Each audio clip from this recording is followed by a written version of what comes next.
The summer air carried a heavy stillness that only the suburbs could hold.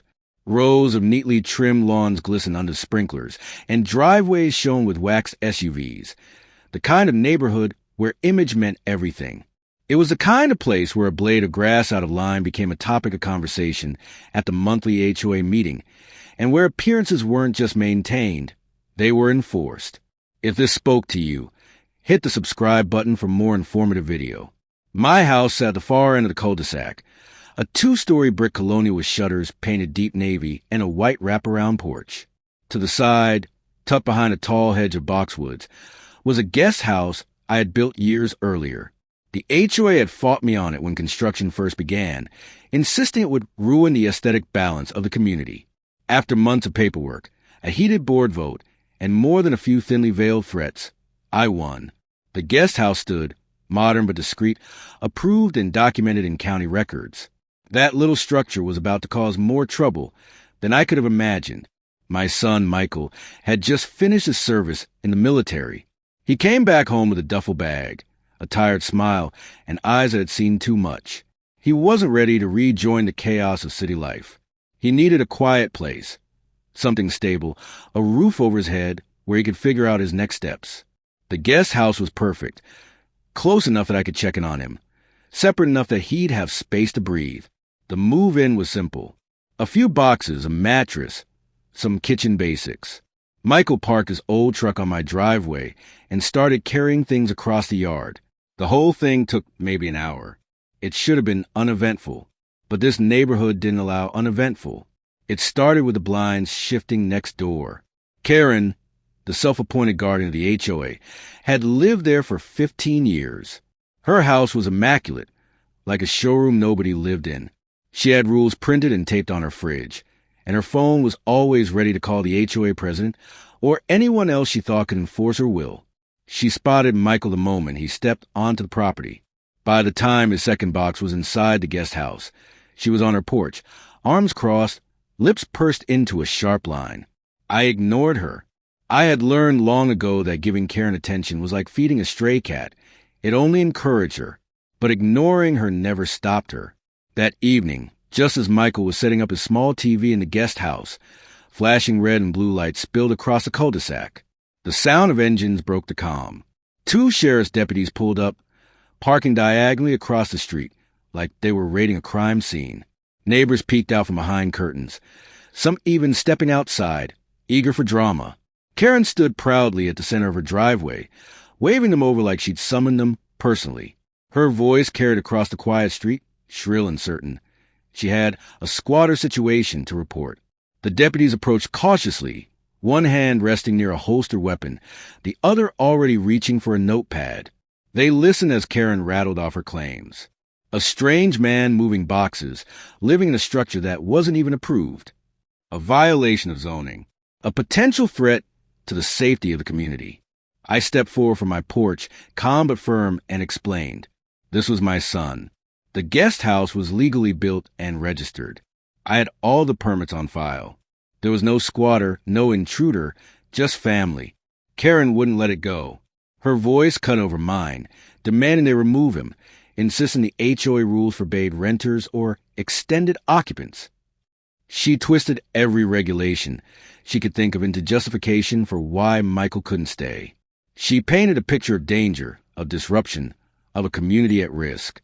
The deputies glanced at each other. One seemed uncertain. The other side, the kind of side that came from too many of these neighborhood disputes. They asked Michael for ID, which he handed over without protest. When they saw his credentials, his military service, his honorable discharge, their entire demeanor shifted. Respect replaced suspicion. Karen didn't notice. She kept pressing, louder now, demanding action. She even gestured toward Michael's truck, insisting it was an eyesore and not HOA compliant. That's when the senior deputy turned to her, his patience wearing thin. His voice was low, steady, but carried enough weight that the entire street fell silent. He said something that made every neighbor's jaw drop, something Karen would never forget.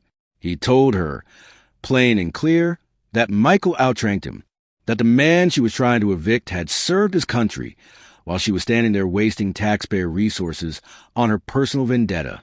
Karen's face drained of color. For the first time in years, she had no response. The deputies handed back Michael's ID, gave me a respectful nod, and left.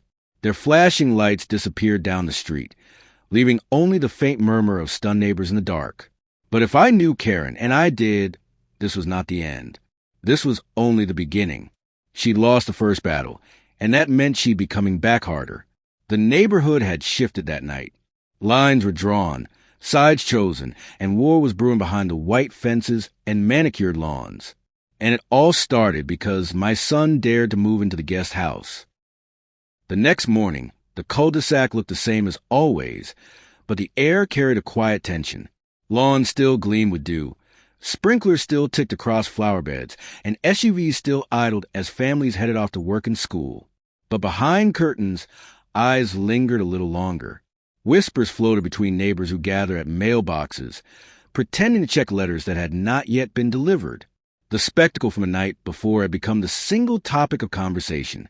Karen's humiliation was fresh, and humiliation was something she could never let rest.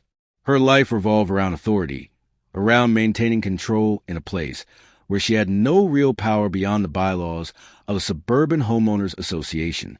And now, in front of the entire neighborhood, that authority had been shattered by one sentence from sheriff.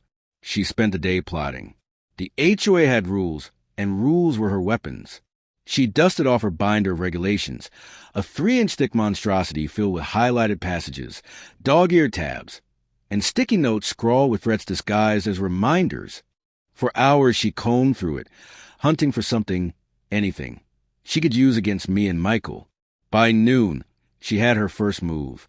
A letter slipped under my front door, printed in bold font, stamped with the HOA letterhead. It cited unauthorized use of accessory structures and threatened fines of up to $250 per day until the violation was corrected. The claim was simple. The guest house was not intended for habitation, and therefore Michael was not permitted to live there. I knew better. The permits had been approved years ago. The county had signed off. The HOA had lost that fight in the past, and legally, they had no power over it now. But Karen wasn't relying on legality. She was relying on intimidation, hoping fines would scare me into sending Michael away. I set the letter on the counter, unopened beyond the first page.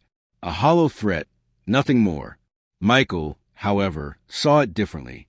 He had faced battlefields, not bureaucrats, and yet the thought of being the reason for conflict weighed heavy on him.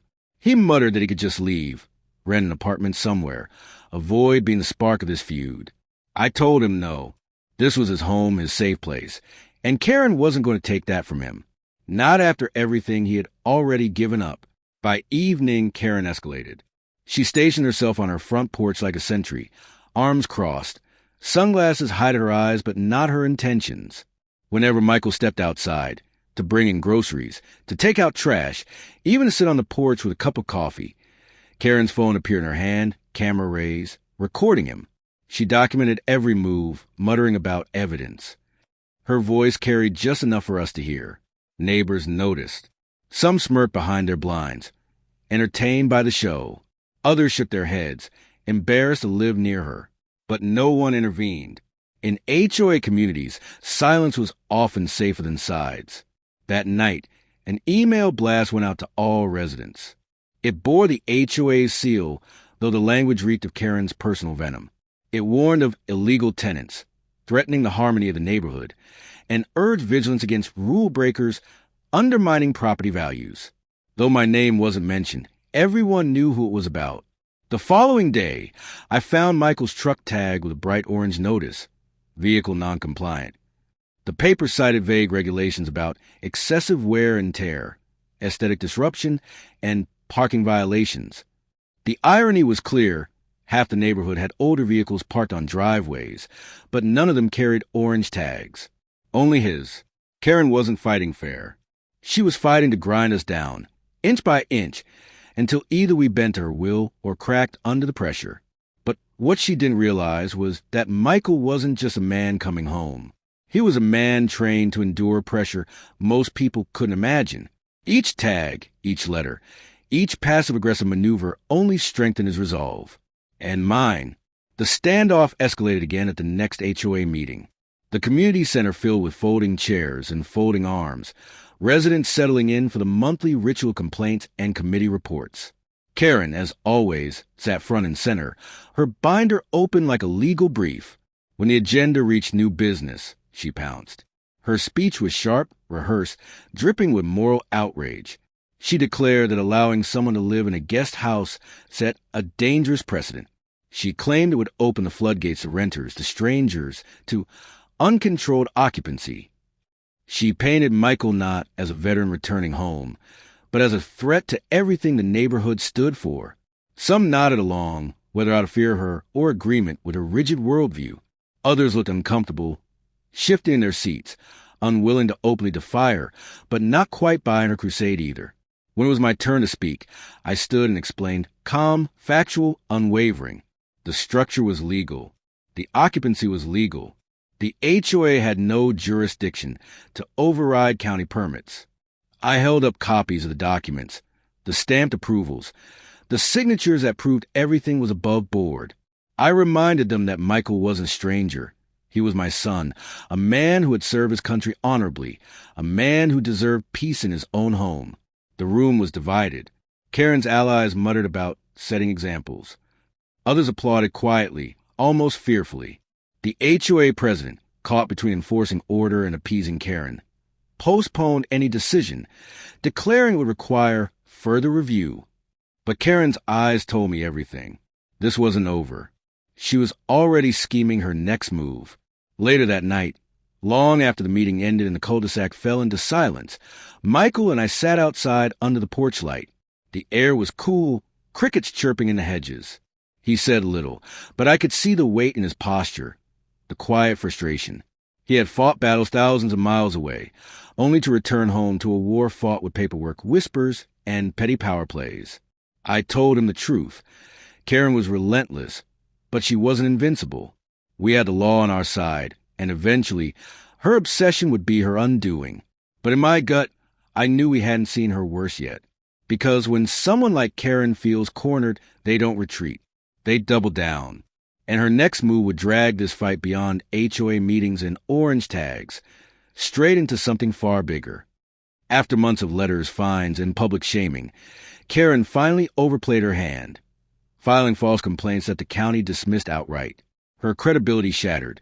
The HOA stripped her of authority. Neighbors stopped listening. Michael stayed in the guest house, free and unbothered. The war she started ended not with victory, but silence. Karen lost the power she prized most, control.